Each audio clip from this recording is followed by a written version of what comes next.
90 రోజుల కోర్సు పూర్తి చేస్తే చాలు 100% ప్లేస్మెంట్ సపోర్ట్ తో సాఫ్ట్వేర్ జాబ్ మీ సొంతం. వెంటనే కోడ్ జ్ఞాన్ డెస్టినేషన్ ని సంప్రదించండి. సో హీరోస్ ఎవరు సార్ పర్ఫెక్షనిస్ట్? అప్ప ఇలానే ఉండాలి నాకు. ఎన్టీఆర్ గారు, ఏఎన్ఆర్ గారు, జగ్గయ్య గారు, శోభన్ బాబు గారు, కృష్ణరాజ్ గారు, అసలు వాళ్ళ డ్రెస్ స్టైలే డిఫరెంట్ ఉంటుంది. ఒక్కొక్కరు ఒక్కొక్క స్టైల్. బ్లాక్ అండ్ వైట్ నుంచి కలర్ వరకు చూస్తూనే ఉన్నాం మేము. అన్ని చూసారు కాబట్టి మీరు ఎవరు బాగా? శోభన్ బాబు గారి స్టైల్ ఒక టైపు, ఆయన వచ్చి అది ఇప్పటికి ట్రెండే.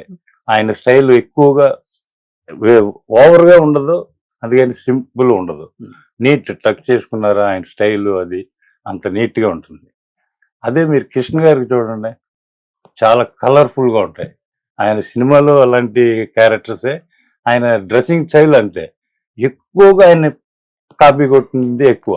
ఎందుకంటే ఆయనలో ఎక్కువ డబల్ పాకెట్ అనో లేకపోతే ఏదో షోల్డర్ పైప్ అనో ఏదో సంథింగ్ ఆయనలో ఉంటుంది. ఆయనకి అలాంటి క్యారెక్టర్స్ కూడా ఎక్కువగా చేశారు. రాను రాను పెద్ద సినిమాలు చేశారు, అల్లూరి సీతారామరాజు అది అనుకోండి. వెరీ బిగినింగ్ స్టేజ్ లో మాత్రం ఆయన స్టైల్ వెరీ గుడ్, సపరేట్ ఆయన ఒక స్టైల్. ఓకే, శోభన్ బాబు గారిది కూడా స్టైల్ డిఫరెంట్ కూడా సార్. ఇక్కడ నుంచి నీ నుంచి బెల్లు బూట్ కట్లు, అప్పట్లో బూట్ కట్టేది. ఆ బూట్ కట్లు ఆయన టచ్ చేసుకుని ఆ బెల్ట్, ఆయన అస్సలు ఆ మేకప్, హెయిర్ స్టైల్ గాని కొంచెం కూడా అస్సలు చెదరకూడదు. అంత పర్ఫెక్షన్ గా ఉంటాడు ఆయన ఫ్రేమ్ లో గాని, నిలబడినా గాని. యాక్టింగ్ ఏమైనా అవునండి, ఆయన ఆ గ్లామర్, ఆ స్టైల్ ఎప్పుడు మిస్ అవ్వరు. ఆయనలో అసలు హైలైట్ ఆయన స్టైల్. అందుకే అందగాడని పేరు వచ్చింది అలా ఉండబట్టే.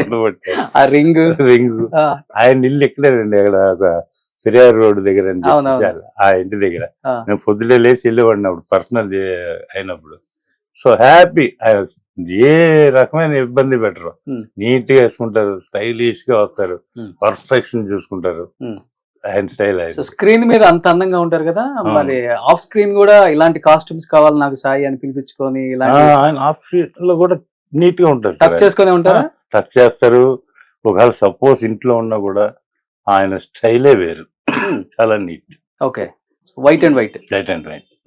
ఈ పార్లల్ ప్యాంట్ అనేది అదే రామారావు గారు స్టైల్ కదా, ఆయన దగ్గర నుంచి వీళ్ళు కాపీ తీసుకుందా? యాక్చువల్ గా మీకు ఆ పీరియడ్ లో వచ్చి ఆ స్టైల్ ఎక్కువ. అంటే front pleats, baggy pant, front pleat and loose pant. అంటే బ్యాగీ అని కూడా చెప్పకూడదు, యాక్చువల్ గా ఫ్రంట్ ఫ్లీట్ పెట్టి ఆ లూజ్ ఫిట్. అప్పట్లో అది స్టైల్, అది చాలా పెద్ద స్టైల్. ఆ ఫ్రంట్ ఫ్లీట్లు, ఆ పాకెట్స్, ఈ ఫ్రంట్ పాకెట్ ఉండే, ఈ సైడ్ పాకెట్లు, అది ఆ రోజు మన జీన్స్ కి వచ్చినట్టు ఇలా ఉండి కట్టింగ్ ఉండే పాకెట్లు ఉంటాయి, ఫ్లీట్లు ఉంటాయి. అది ఆ రోజు స్టైల్. ఇది ఇక్కడ ఫ్రంట్ పట్టి ఉంటాయి, ఇక్కడ ఫోల్డింగ్స్ ఉంటాయి. అవును, అదే ఆ రోజు ట్రెండ్ అది.